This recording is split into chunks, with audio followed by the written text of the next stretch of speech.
Hi, everyone, and welcome to today's webinar. I'm Maddie Burris from Custora's marketing team, and I'm really excited to be here today live with Corey Pearson, Custora's co-founder and CEO.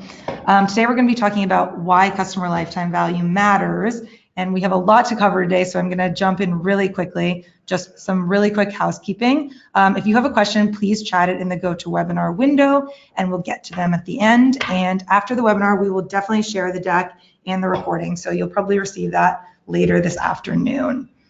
And with that, we're going to jump right in. All right. Thanks, Maddie, and thank you, everyone, for joining today. A topic we are certainly super passionate about, which is all about lifetime value. So today, we're going to start and just set the stage with what is lifetime value and why does it matter? What are the economics of lifetime value? Why should we even care? And then we're going to shift into a few topics. A lot of organizations today talk about becoming customer centric. And of course, every single brand out there cares about their customers. But when you have lifetime value top of mind and you truly want to make the jump and be customer centric, a lot of fuzzy talk, a lot of academic talk. What does it mean in practice? And so we're going to talk about what it means to set a CLV driven strategy. What types of initiatives? How do you prioritize? Then we're going to talk about implementing tactics along with that strategy. Things ranging from how lifetime value can influence the way you think about customer acquisition, the various aspects of customer retention. We're going to talk about how the lifetime value mindset can offer an additional lens to how you monitor the health of your business. And then finally, at the end, we are going to talk about ways to calculate lifetime value. Some of you might already be doing some of these things. Some of you might be thinking about it, but we'll talk and we'll kind of span the whole spectrum from historical lifetime value all the way through various aspects of predicting lifetime value. So lots to cover and excited to jump in. So first things first, a quick intro about Custora. We're a customer intelligence platform, and we work with some of the best retail brands in the US and worldwide. We've been in business for about 7 or 8 years, and customer lifetime value is near and dear to our hearts, and we got our roots where really it was all about lifetime value. And as we've grown, it is a customer analytics, customer intelligence platform that's really about putting customer insights into the hands of all teams in the organization, influencing every customer touch point. And we would love to talk to those of you who we aren't talking with already. So first things first, what is CLV? Why does it matter? When we first started Custora, I remember questions where people would be like, there's no lifetime value in retail. Lifetime value is a concept for telecoms. Lifetime value is a concept for subscription businesses. Netflix knows lifetime value. How would you know the LTV? I am, Amazon.com, and someone hasn't bought in a while, but like they might come back. But the concept of lifetime value, of course, is applicable to absolutely any business, not just retailers, but any business out there. We all know that some customers buy a lot of stuff. Those are good customers. Some customers are one-time buyers. I mention this quote often, but I remember vividly a CMO of a top 5 retailer once told me, if you can solve my one-time buyer problem, I will give you unlimited budget, right? We all understand the concept of, some customers are great customers and some aren't. And there are ways to calculate lifetime value in retail. The good news is I don't hear that question very much. I'm not talking any longer to retail executives who say, nah, there's no such thing as great valuable customers and non-valuable customers. But the pure concept here is at its face, yes, of course, our job as a retailer is to sell our product, but it is customers who buy the product. And some of those customers buy a lot of products. So with that said, when you drill down into the economics of the business, this is something we see over and over and over again. It is very, very common for us to see something like 10% of the customers in a population drive 50% of the revenue. And if you stop and think about that, right, that's 10% of the customers. Sometimes we call these like the gold customers, right? That top tier, that top decile, driving half of the revenue.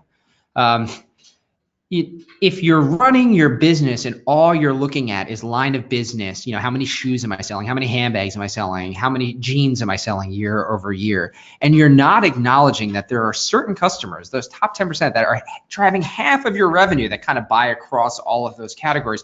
You're just leaving a giant piece out of the equation. The products don't sell themselves. Customers do. It's customers that you acquire, right? It's customers that you retain that lead to the purchasing. And when that top 10% is super, super valuable.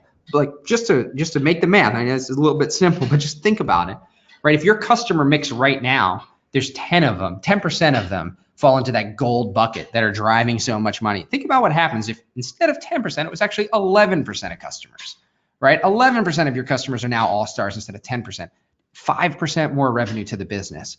And we as marketers are so tempted to think about the on-site conversion and ways to milk, the retargeting and the triggers and all of these things. And those things are all valuable and they do help.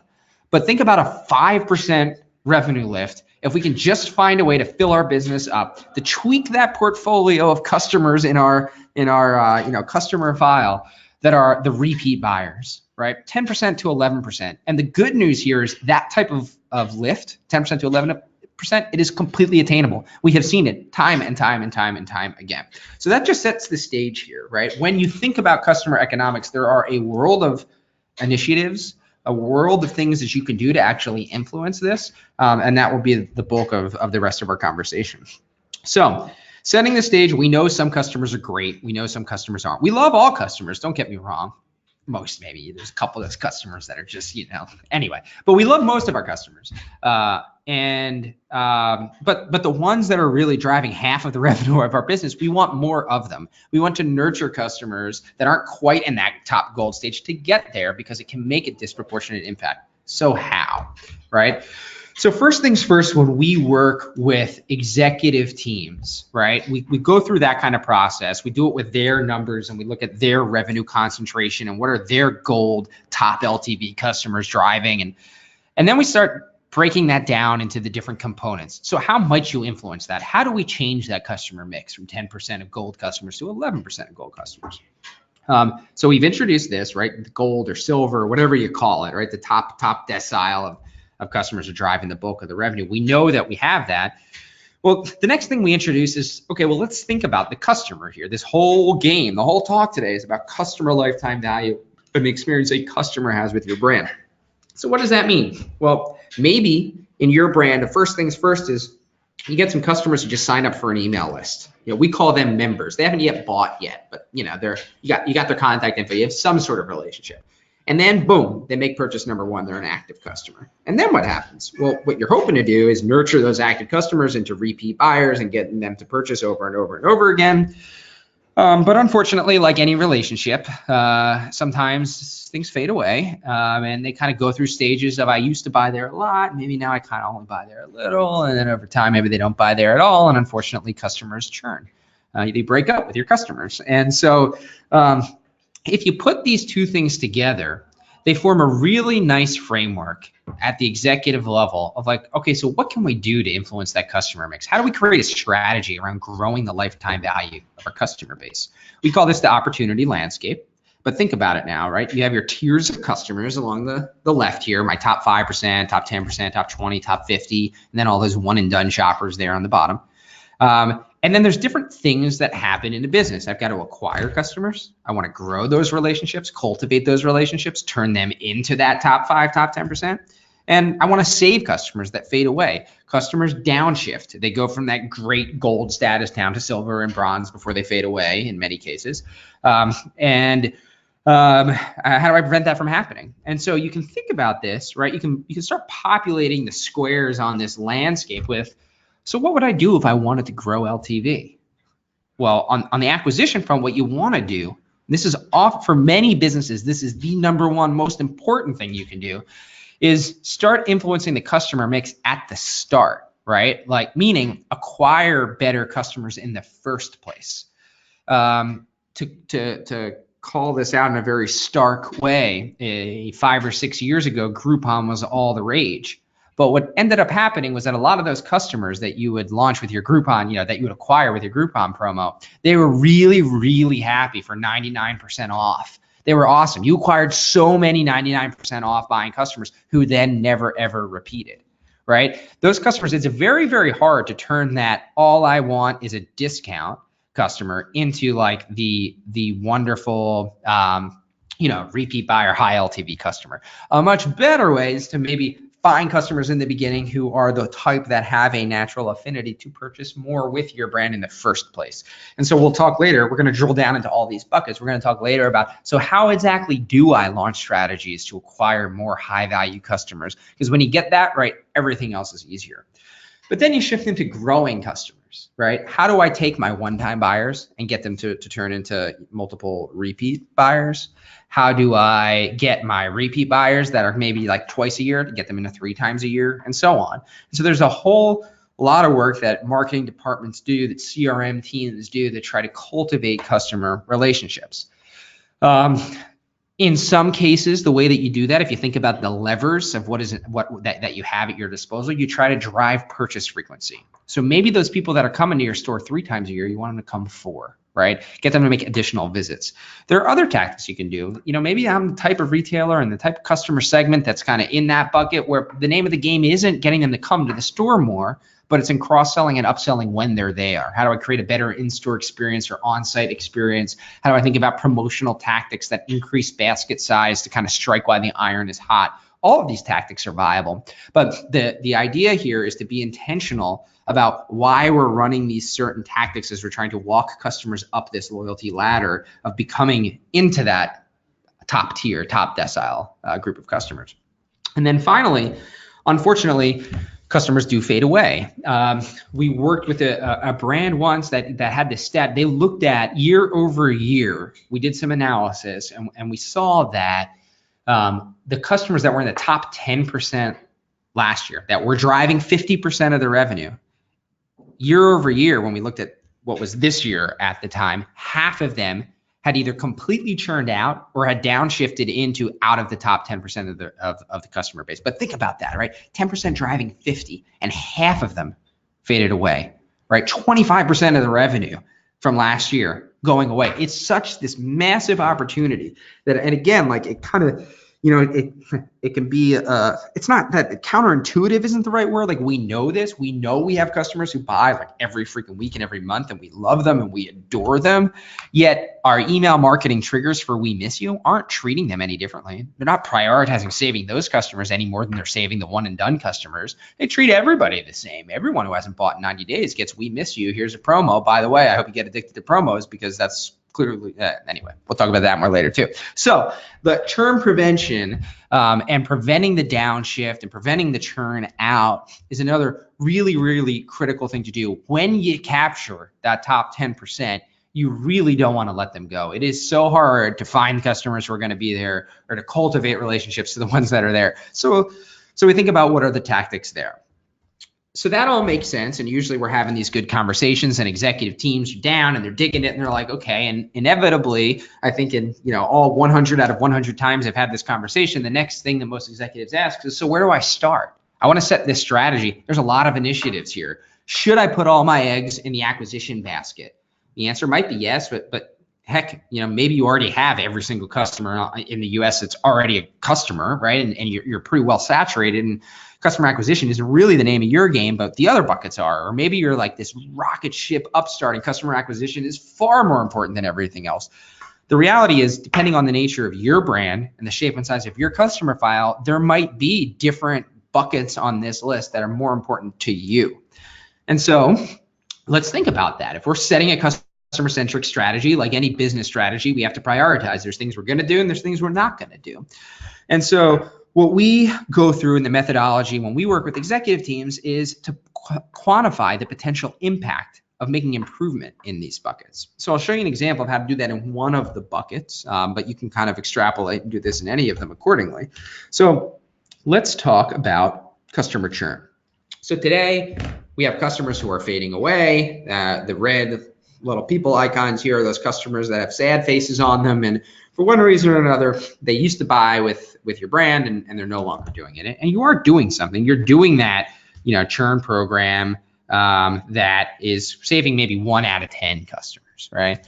But boy, wouldn't it be great if you could come up with a way to save 2 out of the 10 customers. And these numbers are illustrative. You're not going to snap your finger and go from saving 10% of your customers to 20% of your customers.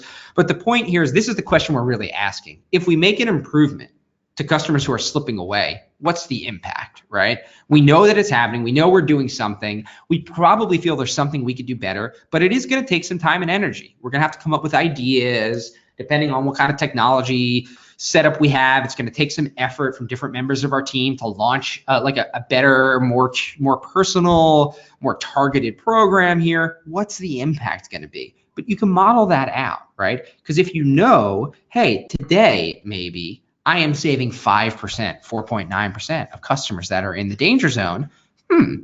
Well, you do some analysis of your customer file and you realize, hey, every single month there's a new crop of unhappy customers, right? They might not be unhappy like they're writing negative reviews on Amazon and they're like calling your customer service and they're telling their friends that they don't like you anymore, but they're kind of going quiet, right? And so every single month there's a new crop of that. And right now, maybe you're only saving 5%. So what happens if you can move the needle on that number? What happens if you can turn that 4.9% into 5%, into 5.1, into 5.2? Well, you could do some math. You could do it in Excel, right? You can use tech. These are little screenshots from the Custora, from our customer intelligence platform, right? But you can kind of model out. There's a flow of customers who go through this stage. There's an average order size. If you're talking about high value customers, you can look at the difference between a high value customer, like the revenue that a high value customer drives each year. That's the amount of money that's truly at risk with that subsegment, right? And look at how many at-bats you have, how many opportunities are there to save these high value customers each year. And then what happens if that batting average goes up a little bit? Right. And so we've seen relative improvements of 5%, 10%, 15%, even more as companies really invest in putting an intelligent and well-timed, not too early, not too late, personalized program in place where it can make a really big difference. We've seen things. Well, we'll talk more about the tactics later here, like with people writing handwritten notes and all kinds of fun things and stuff. That's like the fun part of marketing too, right?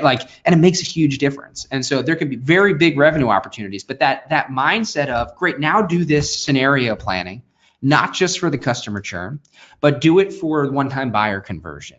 Do it for a little customer mix modeling of the number of new customers you're acquiring. You know how many you're acquiring each month. You know how many of those turn into repeat buyers and what their average spend is in year one. Well, what if their average spend in year one wasn't $110, but it was $120 because you're able to find more of the right customers? You can go through all those different buckets that we had in the opportunity landscape and do this type of exercise and put a dollar sign around it. And ultimately, you stack that up against, well, what can we do about it? Right. So like the example I posed of, hey, some companies are already saturated. This analysis handles that, right? Like they're not going to acquire a lot of customers. The flow, the number of, if I'm changing the first year spend from $110 to $120, but I'm only acquiring one customer per month, like doesn't really make a difference. I'm not going to focus my time on that. Right.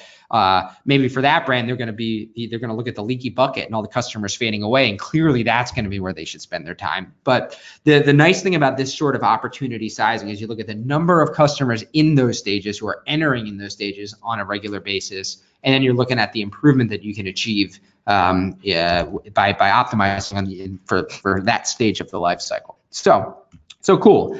So imagine now we're sitting here and we've looked at the opportunity landscape and we've quantified which areas we want to go into. So then what do? Let's peel back, one layer deeper into that onion and talk about what we can do to make a difference in these things. And I'll go through a number of the things we just talked about.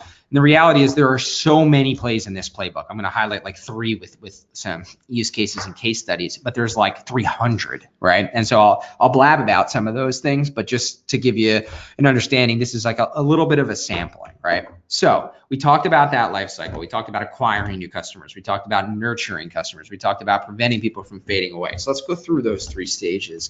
First things first, let's talk about customer acquisition. And to hammer the point home, we have a super sophisticated, lovely analogy here. But this might be helpful as you're talking to execs, talking to the other leaders in your company, because we have found that this analogy sort of helps people. The world right now, much to our chagrin, is still very channel focused, right? The world thinks in terms of what's my return on ad spend in display?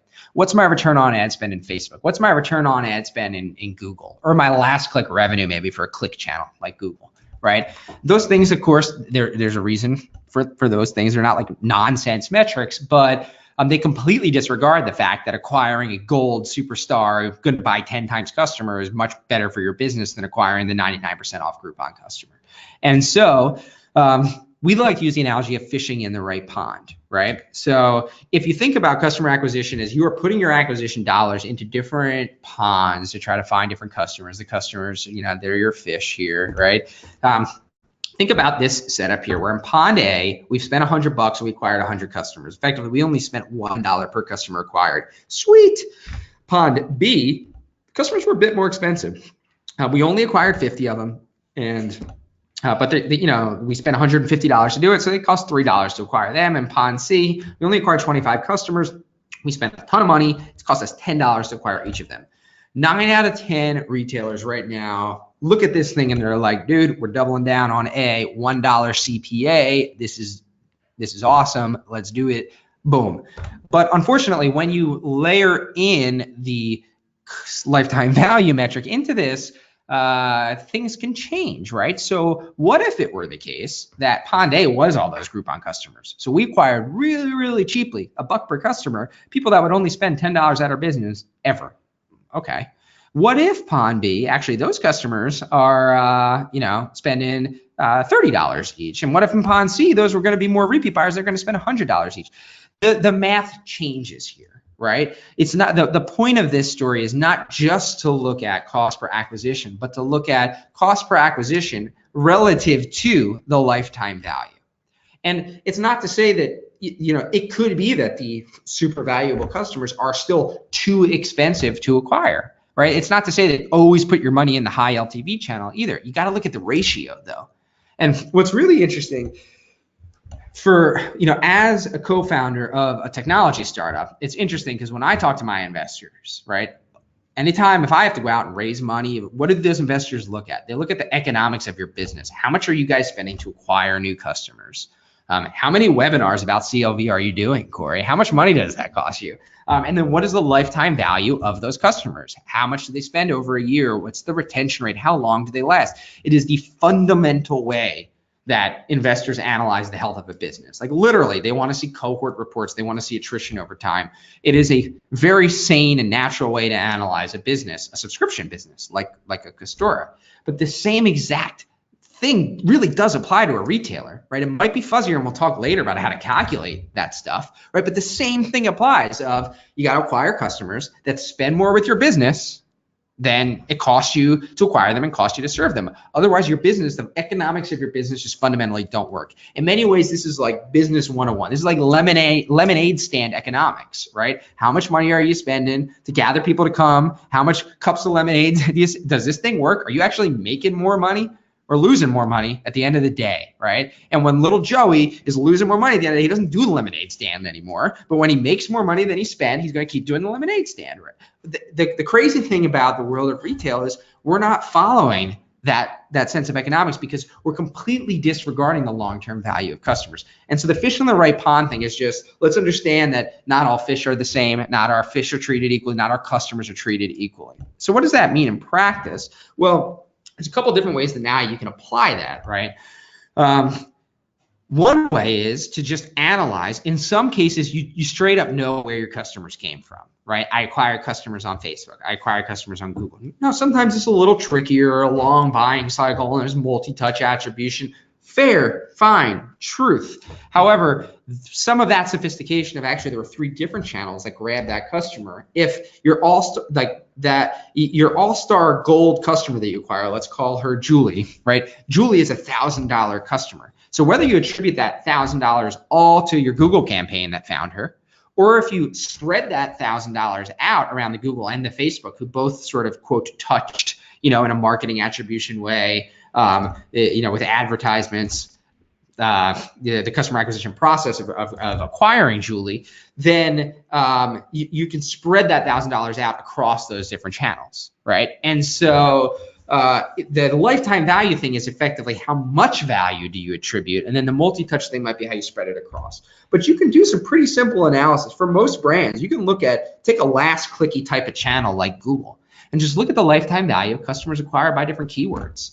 I recall one brand we worked with very early in our life where they sold various different brands and various different categories of clothing, and looking like their denim customers, their denim keywords, just doing a straight up CPA analysis, CPC, right? Like last clicky, how much are we spending and how much are we earning? A lot of their keywords are kind of treated equally, but when they looked at the LTV numbers, denim customers were like 5 times more likely to repeat. And so, oh my God, very easy application. Let's increase what we're willing to spend on denim. Let's outbid our competition out there because we know those ones are much more likely to repeat. That's information we have about our customers that the rest of that competitive bid marketplace doesn't. Let's throw that into our engine. We're going to spend more now on denim. We're going to acquire more of these repeat buyers. We're going to be very happy people at the end of the year when we have more recurring revenue from our customers, right? So one thing you can do is just analyze the lifetime value of customers based on your own attribution model, and that can help you tweak your dials. The other thing you can do is lookalike analysis, right? So here's a case study of one of the brands that we work with that did a version of lookalike analysis of taking I'll pause for a moment too and talk about lookalike analysis at large, right? What lookalike analysis means is you have a group of awesome customers that you know, your first party data, customers that are in your data set. You can point to the customer ID, you can point to the things that they purchased. You know that these people are awesome. Great. So how do I leverage that and use that to seed marketing campaigns to find more customers like those customers? And what's been really, really cool over the past like 3 or 4 years is almost every digital marketing channel has opened up this thing that they call lookalike targeting, right? Or ways for you to quote onboard your first party data. What that means is that you can take your list of customers and tell a Google or tell a Facebook or tell a display, and you can say, hey, go find more people like this. And contrast that to the typical way that you do display advertising, which is to say, hey, display partner, I have a feeling that my great customers watch Buffy the Vampire Slayer, they're millennials, they live on the 2 coasts, and they like wine. And the ad ecosystem has cookied the heck out of everyone. And there's like this crazy market of websites when you're, on tvguide.com and clicking on Buffy the Vampire Slayer, and they're like, oh, here's a Buffy the Vampire fan, and they're selling that data and all kinds of stuff. By the way, I have no idea how tvguide.com works, but there's all of this like kind of secondary data. Buffy? I don't know. People loved Buffy when I was in high school. So, but the point here is there's that kind of data is called third-party data. Right? What that means is that users online, really web browsers, this kind of data is associated with cookies, right? Web browsers online are tagged as having certain interests that were gleaned from browsing behavior, and you can place advertising buys against those dimensions. Cool, and it's marginally better than just randomly sending ads, no doubt about it. But you compare that to, hey, Google, here's a list of customers that I don't care whether they're watching Buffy or Dawson's Creek or any of the other shows from that wonderful time period. They are awesome customers. I know this, fact, right? So go find more people like it. And Google says, cool, well, now that I know, I have your seed of people that I see that are great customers for you. And I have a lot of data points from my Google properties on customers that I can use my machine learning and find people that I think are probably pretty similar to those people, right? And you kind of lean on Facebook, who has a lot of information on a lot of us. You lean on Google, but you seed it with, no, these are my customers. Like, I know these people are good. And then you allow those folks to find more people like it. And you say, target my advertisements here, or maybe bid a little higher on those people because they're more likely to be these superstars. And it works so phenomenally well. I don't think we've had a case where we haven't seen huge boost in return on ad spend in social. We now, display also has this stuff, right? And we are seeing without like exception that the return on ad spend when you're targeting known users, when you're doing first party, and then still even with lookalike, it's outperforming third party. Now, to be fair, the reach of third party. This is not meant to say scrap your display advertising budget, right? Like when you're advertising based on, Buffy the Vampire interests that are gleaned in the third party web, like the reach is wide. Every browser out there has been cookied 6 zillion times, right? So it's very important. This isn't going to displace the majority of your ad budget, but there is a pocket of first party targeting that can drive tremendous ROI within that pocket. And it even does make an overall improvement, a good kind of dent to your overall budget that you're spending in those channels. And so when you talk about, hey, I got to fish in the right ponds, right? We're talking about 2 different techniques here. We're talking about looking at the analysis of which of the ponds where I am fishing are bringing in the great customers. And then we're talking about seeding digital media campaigns in display and social and Google, and adjusting to improve our targeting and to improve our bid thresholds, just generally speaking, by leveraging lookalike modeling in our advertising partners. And combine these things really, really work. Cool. So those are a couple things that you could do to on the customer acquisition front. But now let's shift gears and talk a little bit about, you got these customers in the door, you work so hard to get them, now let's grow them. Right, let's improve the customer relationships. Like every relationship with a friend, with a partner, with a spouse, relationships take work, right? So what can we do here? And this is one of those areas in which there are 7 zillion things, right? So we talked earlier, maybe the name of the game is driving frequency.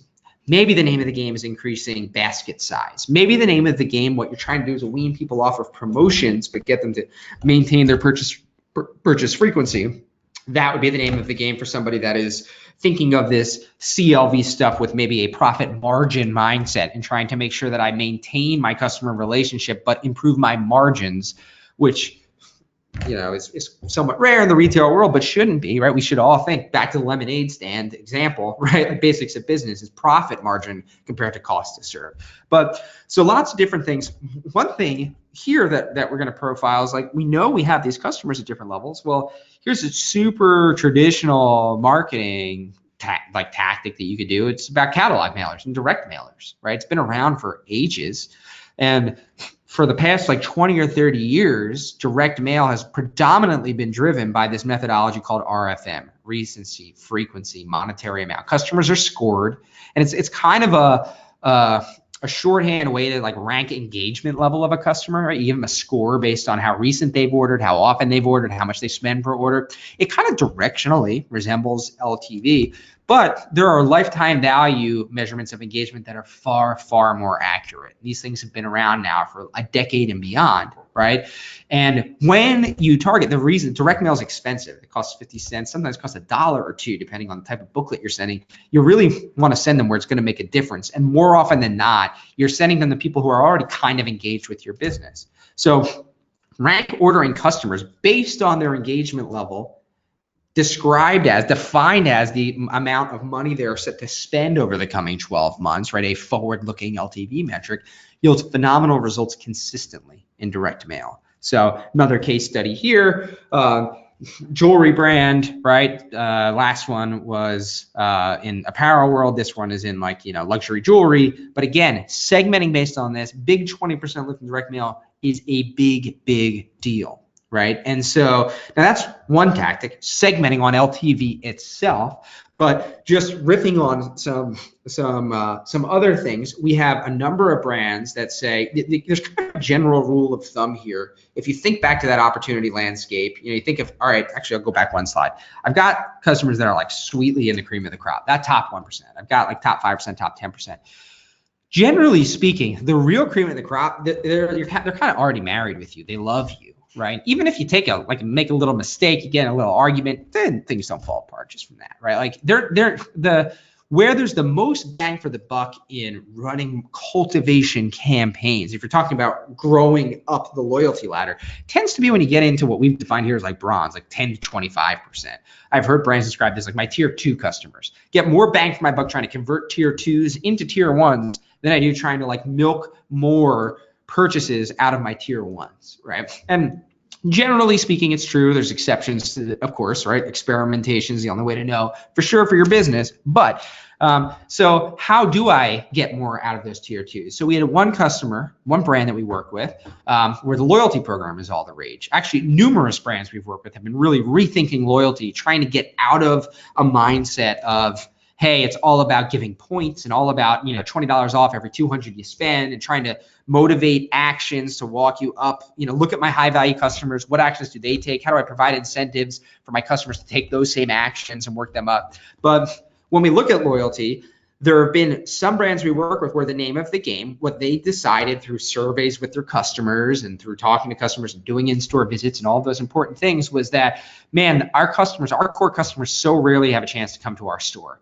It's unlikely, it might be possible, but it's unlikely that we're gonna win this game by getting them to come more than once a quarter. Right? Imagine the brand where it's, the single parent, the single father, the single mother is your core customer, and they're coming in there and they're telling you consistently, like, I only have once every quarter that I can come to this store, so I just load up. Okay, well, if that's the case, you're going to put some things in place. You're going to put some tactics in place to improve basket size. Think about the loyalty program incentives, the promotions that might have a floor, all that kind of stuff. That's the area in which you might focus your tactics. And that could be loyalty program, that could be email promotions. You could be trying another brand we talked to said, hey, our loyalty customers come once a quarter. However, they very rarely are shopping online. Why? They're shopping in the store and they're great. They're very rarely shopping online. Great way to drive frequency. So this team came up with a whole entire game plan for a 6-month stretch where we were going to see, can we get our loyalty people driving online purchases? It was all about frequency, right? But it all stemmed from this analysis on, all right, we're going to get our tier 2s into tier 1s. We're going to come up with tactics to drive LTV. We're going to break that down into the levers. We're going to figure out what's right with my customers in that segment. We're going to make a concerted effort and game plan, and then we're going to let it fly. And then we're going to sit back and watch the LTV numbers grow. And then we're going to see that our revenue numbers grown really well, and it's a big, happy CLV family. So when you think about customer cultivation, just tying that back into the landscape, yes, there's some tactics you can do straight out, just looking at CLV and using that for segmentation. But it's also about being very intentional about how might we migrate this segment up the ladder? What is the most effective plan? And that's where the art and science comes in. No machine learning alone is going to tell you that, right? You know your customers, you're talking to customers, you're watching your customers, and you're doing the math, right? So the science, putting those things together and coming up with a game plan. Cool. So moving along, so we got a bunch of questions coming in. I want to make sure we get to those too.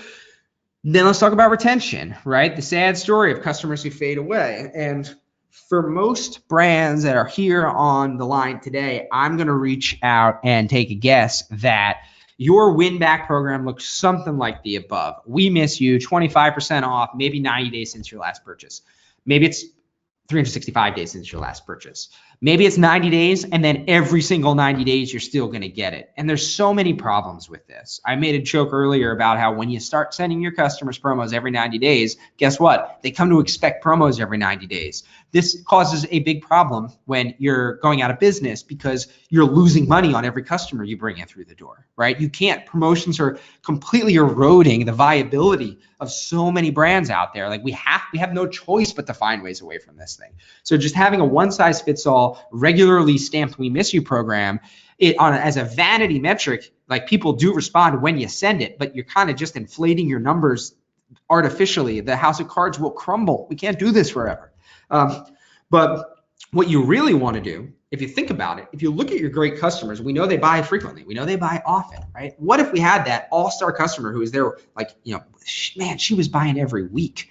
Do we really want to wait 90 days, 180 days to reach out to her? No, if she misses 4 weeks, that might be so unusual for that all-star that's the time you want to pick out the phone or reach out with an email. Maybe there's some customers that tend to buy, once a month, and maybe for them, it's 80 or 90 days is the time where something's off cycle, right? Or maybe these customers usually buy once a quarter and it's after half a year goes by. Maybe it's somebody who only buys on the Black Friday weekend outright every year. So you really don't reach out at all until like you completely miss Black Friday or miss the whole holiday season. The point here that I'm getting to is the benefit of the advancements in machine learning. You hear the buzzwords of machine learning and artificial intelligence. The benefits of really good math these days and technology that runs good advanced modeling techniques is that you don't have to pre-program 7 zillion rules to try to set up a more well-timed program. You can allow the computer to figure out, what does off cycle look like? Here's a customer that generally speaking purchases once a month. So when should I be worried when they miss 5 weeks, 6 weeks, 8 weeks, 9 weeks. Let's let the computer tell us what's the problem, right? Well, and think about how much easier it is to manage that program. You no longer have that crazy ass nested decision tree with like 7 zillion nodes where you're trying to figure out like if this, then this, but if not that, then that, blah, blah, blah, blah. No, you just allow, hey, when you get off cycle, that's the time we're going to do something. And then maybe you triage it and you say, all right, well, now that I know this group of customers is off cycle, maybe I do something a little bit special for my high value customers. Per our earlier combo, if you're one of those top 10% that are driving 50% of the revenue, I care a lot about saving you. Therefore, I will spend more, I will do more, I will exert more energy. And we have examples of brands that literally picked up the phone and called these people because they tested it, and economically it was well worth the cost. We have examples of VPs of marketing and CMOs actually calling high value customers, not only to save them, but also to learn, because people will pick up the phone. Your high value customers will pick up the phone when an executive calls. First of all, they're going to be blown the heck away. Like, you actually know you're a brand that has millions of customers and you know that I'm a little bit off. Like, that's kind of an amazing surprise and delight moment. You learn pretty interesting info, and those sorts of outreaches can be really, really effective in re-engaging a brand, right? In an age of Amazon, in an age where things are super, super competitive, what we have to lean on is good relationships, is high lifetime value customers. So when you can show your customers that you're paying attention, it goes a long way. And so first things first here is to use a more mathematical, automated approach to understanding when customers are off cycle down to the individual shopper. And then second, start personalizing it, curating it, do more for different types of customer segments, communicate differently to different types of customer segments. So we work with a wonderful brand, Eloquii, that is a plus size fashion retailer, and using this sort of methodology to identify high value customers. This is one example where they didn't do phone calls. They personally emailed the customers, and holy crap, did the response rate go up, right? 0.5% up to a 10% response rate. So think about that, and think about that in the context of the stuff we were showing earlier when you're upsizing what happens when you improve churn. Right? These achievements might seem like big numbers, a 5% improvement in revenue, but they are achievable if you implement these tactics. CLV tactics work. They create a huge, huge lift. And so really, really cool to shift out of the rules-based mode into the more mathematical, algorithm-based mode, and then to layer on the art on top and the communication on top of that. So, all right, cool. So we talked about some acquisition tactics. We talked about different tactics to drive frequency, to improve direct mail response, to improve AOV. We talked about in the lifetime value mindset, detecting when customers are fading away and treating different types of customers differently, where it actually makes sense to exert the effort of personal emails and phone calls and postcards and whatnot. Now let's go back to the C-suite for a couple of moments, right? You're doing this cool stuff. You're running all of these programs. Then you're going to say, well, how are we doing? And I'm going to do this for some of you who tuned in to some executive reporting stuff last time. I'll move fairly quickly through these slides, but I want to talk a little bit about monitoring the health of your business with the CLV mindset. For CFOs that are on this webinar, for CMOs, for CEOs, this stuff tends to resonate pretty well. But again, most brands right now have a mindset where they're very, very focused on product year-over-year sales, channel year-over-year sales. There's an additional lens to your business, a customer-focused lens to your business that can unlock tremendous insight with strategic decision making, that was a whole webinar in itself that you can find on our website. But thinking just about the CLV metric for a minute, there's a concept of customer equity, right? I have a pool of customers. They are each going to spend a certain amount every year. If I sum up how much all of my current customers are going to spend over the coming year, what's that equal? That is what we call the customer equity, right? The total customer value. And it's an interesting way. If you have the ability to predict lifetime value or to predict 1 year value going forward, think about that. It's a very interesting way to forecast spend over the next year. And here's an example of some dashboards that we've built with customers that we work with, where they look at that, they take that bottoms up approach of, hey, what's each customer going to spend over the next year? They layer on top of that, hey, how many customers does our plan have that we're going to acquire, and how will their revenue waterfall over the year? And you kind of come up to a customer-driven forecast of how much total revenue you're going to earn every single month of the year, right? Factoring in seasonality and whatnot. And then you can track, how are we doing against that? Oh boy, we had a huge new product launch this year in March. Like, did it actually make a difference, right? Like, our forecasts were set based on the world as we knew it at the start of the retail year of Feb 1, right? But we know we're doing some different things. Are those things going to help us beat benchmark, beat what we thought, beat what our customers were on track towards? And so we see here a little bit of that bottoms up forecasting going in, spread out over a month by month. We see how we're on track, either above or below. We see where those gaps happen. And you can even drill down and say, hey, if we're hitting or we're missing, you can go one step deeper. We just talked a lot about acquisition techniques, about retention techniques. So maybe you're acquiring fewer customers, and that's why you're not hitting your forecast, or you are hitting your forecast. Maybe you're acquiring more customers, but they're spending less. Maybe your existing customers are more or less engaged, or spending more or less for the ones who are engaged. There's a lot of drill down you do coming from this thing. Like, hey, we're hitting our goal, but are we hitting it because our acquisition efforts are kicking butt, but our retention efforts aren't? That's actually, there's a side of that coin that's good, but a side of that that's very bad thinking long term, or vice versa. You lose that. Think about not having that information. Think about not having a pulse on, is our customer acquisition getting better? And if so, in which subsegments? Is our customer retention getting better or worse? Right? We had a brand that went hardcore into millennials. Like, millennials are our future. They're young customers. Our older customers are going to literally pass away over time. And so we have to acquire more young customers. And when they started looking at the information with this lens, they realized, holy crap, we are acquiring more millennials. That part of the strategy is working, but we're pissing off the rest of our customer base. And guess what? The part of the customer base that they were turning off happened to be their highest value customers. So at the expense of that top 10%, they were acquiring more lower value millennials. They had a strategic decision to make. For them, they were kind of like, well, I think millennials are our only future. We need to find a way to make those millennials high value. But they certainly did not realize, without drilling down into, hey, are we hitting our forecast or not? Which segments are doing well? Which ones aren't? They were sort of blind to that customer segment driver aspect that was helping it. And so again, this is just an introduction. When you start with this CLV oriented, forecast driven mindset, looking out into the future and kind of set benchmarks, and then you're deploying new tactics, then you start asking why or why not. It leads to really meaningful drill downs into which segments are causing us to do this hit.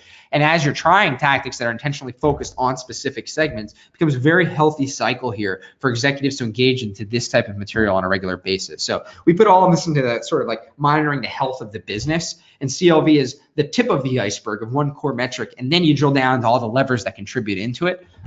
But cool. Okay, so very quickly, I'm gonna go through a couple of techniques, and I know some of the questions out there actually touch on this. And a lot of folks on the line today are not data scientists and modelers, so this is somewhat high level. But please don't hesitate to reach out.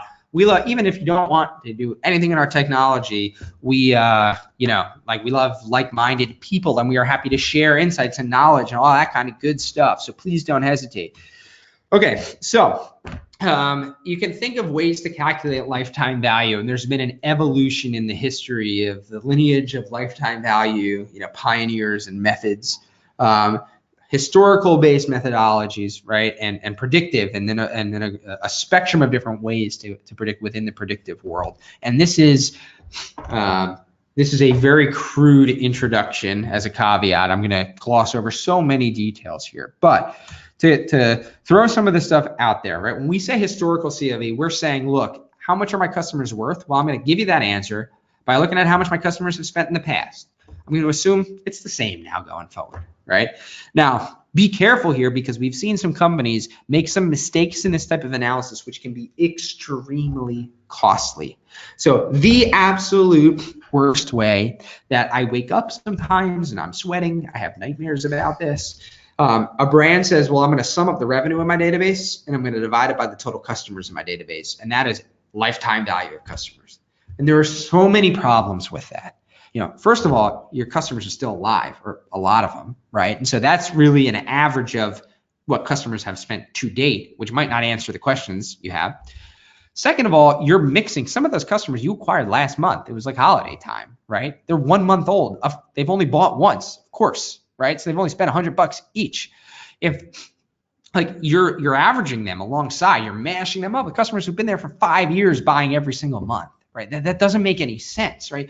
You need to offer, let's say, a much better way to do the historical analysis would be like, hey, let me find the customers I acquired 12 months ago, right? The customers I acquired last January. How much did they spend in their first 365 days, right? That tells you what the 1 year value is of that. We call it a cohort, the cohort you acquired last January. That's at least a legitimate analysis in the sense that you're not blending the 12-month-old customers and the 1-month-old customers. However, you are making some big assumptions that this January, my customers are going to be just the same as last January. And maybe if you're doing the exact same tactics and you're selling the exact same products and your business has been stable for the past 20 years, that's a very, very fair and valid assumption, and do it. What we have learned over the many years we've worked is that things change quite a bit, right? Like you're trying new advertising tactics, you have new product assortment, you're trying to keep up with the competition, you change your pricing strategy. And so that's where these historical things can kind of fall short, right? And so, here's an example of the cohort thing. Let's find that cohort from 2011 in November and how much did they spend over the first 10 months. And then you can compare that to older customers and where were they in their first 10 months. A cohort-based historical approach is legit. It's accurate. It's not necessarily the strongest to predict what will happen in the future. But then you shift into getting predictive, right? And the reasons we do this, and I'm moving quickly because I know we only have 10 minutes, but the reasons we do this is because the universe is rapidly changing. And I think this is true for retail in general right now. Like we all see some traditionally massive brands filing for bankruptcy. We see all of these new upstarts. We see Amazon flying drones to people when they talk into their Alexas to get them a refill on their milk, right? There's all kinds of things that are just changing in the world. Consumer behavior is changing. The competitive landscape is changing. And as a result, we're trying different things. And it isn't necessarily safe to assume that the January cohort from last year is going to behave the same way as the January cohort from this year, right? So what do we do? Because we still want to optimize our business for these all-stars, but we don't have the luxury of waiting. We can't sit there and acquire a group of customers and be like, all right, cool, I'm just going to chill for 12 months. I'm going to see which customers are good, and then I'm going to tweak the dials on my marketing campaigns, right? That is a nice recipe to get fired. And so you need faster results. And in an ideal world, you would have a crystal ball. The moment you would acquire new customers, it would tell you what each of them are going to spend over the next year, right? And as you're looking at your retention and thinking who's engaged for my direct mailer, again, crystal ball tells you with my existing customers, how often are they going to buy? What are they going to buy? Having knowledge about what my customers are expected to do is helpful for a variety of reasons, right? And so predictive enables you to move faster.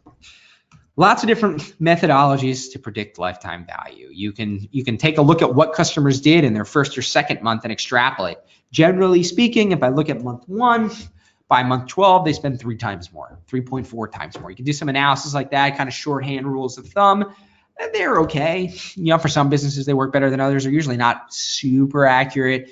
There's regression-based formulas, logistic regressions, try to kind of fit a curve, if you think of it that way, of like, well, the shape of the curve of what they spend in month 1 and month 2 kind of looks like this. And generally speaking, that can be good in predicting a few months out, but the mathematical functions that fit those curves over time tend to kind of fall off, and it's hard to really fit a curve that matches the shape of the way the cohorts evolve. So that's not good.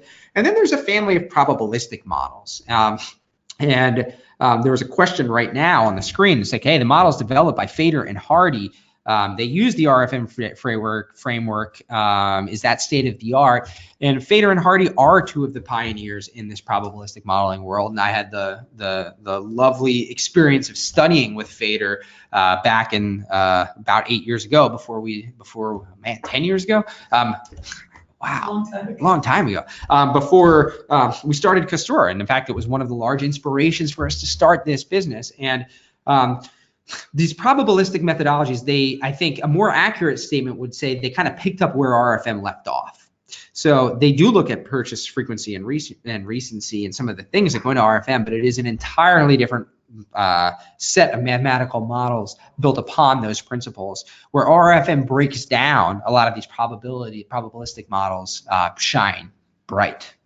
Yes. Okay, cool. So what is a probabilistic model? Well, what we know offhand is that the world isn't quite so simple as just taking a look at purchase frequency and purchase recency. You can look at 3 customers and you can kind of make an arbitrary guess on, well, this person's bought 3 times, they're going to spend more. This person's bought 2 times. But when you factor in a bit more things, it's not always the case, right? And so what probabilistic models do, and I'll do this in just a couple of minutes, is they say, look, each customer kind of has their own little story, right? Customers have different purchase frequencies-ish. I might buy once a month, you might buy once a quarter, give or take. Also, customers have different lifetimes. I might last for a year, you might last for 5 years, right? What they imagine is that each user individually has a variable, a dice they roll every quarter. How many times am I going to make a purchase? And a coin they flip every year. Am I still going to be alive? Am I still going to be a customer?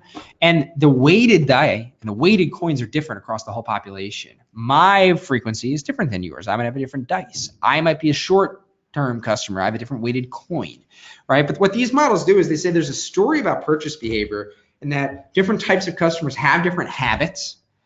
And what we want to do is assume that those variables, those weighted coins and dice, vary across the population. Again, not all customers are the same. I will quote Fader. We want to celebrate the heterogeneity of our customer base, right? Celebrate the differences. There's something beautiful and humane about that. We're different people, God damn it, right? That's what makes human beings lovely. So celebrate that. Put it into the math. Make mathematical. It's a mathematical model that celebrates the beauty of humanity, right? So you have different dice and you have different coins and you use mathematical models to figure out what is the distribution in the population of those different, how many monthly and quarterly and annual shoppers do I have? How many short-term, long-term customers do I have? And then as I look at individuals, where do they fall in that distribution? And this sort of methodology leads to really fantastic characterizations of cohorts and individual shoppers, and it performs phenomenally well compared to most. Now, I'm going to stop there because there's so many advancements to the original Pareto MBD model that Fader and Hardy took from other disciplines, as they acknowledge they didn't invent Pareto MBD, but they took it into the world of marketing and lifetime value modeling. And then they and multiple academics have extended it to incorporate all kinds of wonderful covariates. We are happy to be part of that tribe, running it and figuring out and experimenting ways to optimize and run those things at scale. But there are great ways that you can. So again, but stepping back a sec, starting with the cohort-based approach all the way through the latest state-of-the-art probabilistic modeling, all these things are good and they're all steps and it's all an evolutionary process. And so if you want to do this kind of good stuff, right, what do you have to do as an organization? You don't have to get to the finish line right off the bat, but the steps that you're going to have to go through to get started in order to do any type of lifetime value and customer-centric analysis, you need your customer data together. You really do want predictive insights on lifetime value, on customers who are off cycle, on customers who have different product affinities, right? You're going to want to work with partners, or you're going to want to have an internal staff that runs predictions on your customers and keeps them up to date. You're going to want your executive team to have monitoring dashboards. You're going to want your marketers to be able to do deep dives into millennial segments and learn their lifetime value, and to be able to do that self-serve. You're going to want to be able to connect those insights into the disparate marketing tools you have, and you're going to want to be able to measure the impact of these things. This sounds like a lot. It is a lot. It's why we built a customer intelligence platform that does these things, but you don't have to use a customer intelligence platform. You might have an awesome team. You might be doing some of these things and want to partner to fill in some of the gaps. You might have the people in place to do all of these things. You might have people in place to do none of these things. But these are the capabilities. If you want to be customer centric, you want to be focused on CLV, you got to have these pieces in place if you actually want to not only think about CLV, but implement strategies to grow that metric over time. So real quick, and we'll talk for a couple minutes. I know there's some questions here. One is there a recording that's going to be available? That's an easy one. The answer is yes. How do we balance short-term revenue returns with long-term revenue? We hear this all the time with executives. I love the concept of CLV. I want high CLV customers, but I'm going to be fired if we don't hit our revenue goals this quarter. I think there's a little bit of a misunderstanding of CLV. When I hear this question, I think this. I think when you acquire a high CLV customer, it's not like they spend something this month and they don't spend anything for another year and a half. It's like a recurring revenue stream that drives revenue every single month, right? And so it's not a trade. It isn't a trade-off necessarily. What the trade-off is you're going to stop investing in the Groupons, right? That get you kind of inflated revenue numbers that are heavily discounted. So in that regard, yes, there's a little bit of a trade-off. But having the high LTV is it is a gift that keeps giving. You will earn more money this quarter and next quarter when you are acquiring customers or getting your active customers to actually buy every quarter. So that trade-off isn't quite as steep, and you can paint that. You can show the economics to prove that case.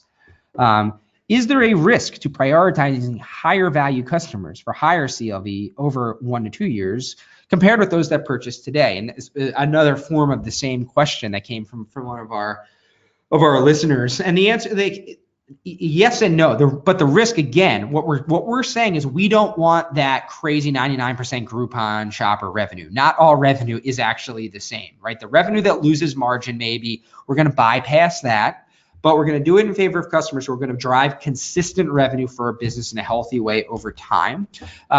It turns out that usually you're not actually going to take a top line hit for that. The effect of your customers being more engaged overweighs the effect of not running that Groupon campaign. So that trade-off isn't as steep as you think. So there's a couple of other questions now. I think we're running out of time, but about some other techniques for calculating CLV. And look, every business has its nuances. I think this is true across the board. And so there's deep learning, there's machine learning, there's all kinds of different techniques. I think many of them shine in different circumstances, right? There's actually differences in the mathematical problem of who is likely to purchase this coming month compared with what are customers going to spend over the next 12 months, right? And sometimes different models are actually better for that. So you might read about certain retailers that are applying certain type of methodology. Maybe it matches in this Pareto school of thinking that I talked about today. Maybe it's not. Maybe it's the right approach for some problems. Maybe it's not. I wouldn't want to kind of sit on a high horse and say that someone's CLV modeling technique is wrong without actually knowing a little bit more about the specific questions that they are asking.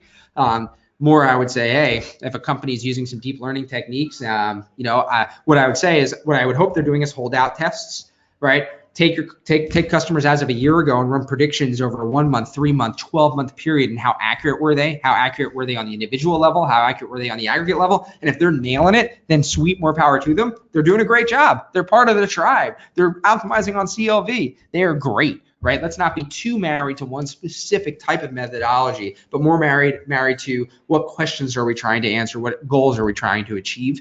That would be the approach that I would take to kind of digging into a question like that. Okay, we are 3 minutes late. This has been fun. I hope it's been fun for you. That's more important. But again, any questions that you have on this, anything ranging from how to set the strategy, how to prioritize the specific tactics, the techniques, please don't hesitate to reach out. Our email addresses are right here, Corey@Custora.com, Maddie@Custora.com. We would love to chat more, and we hope to see you again at another webinar soon.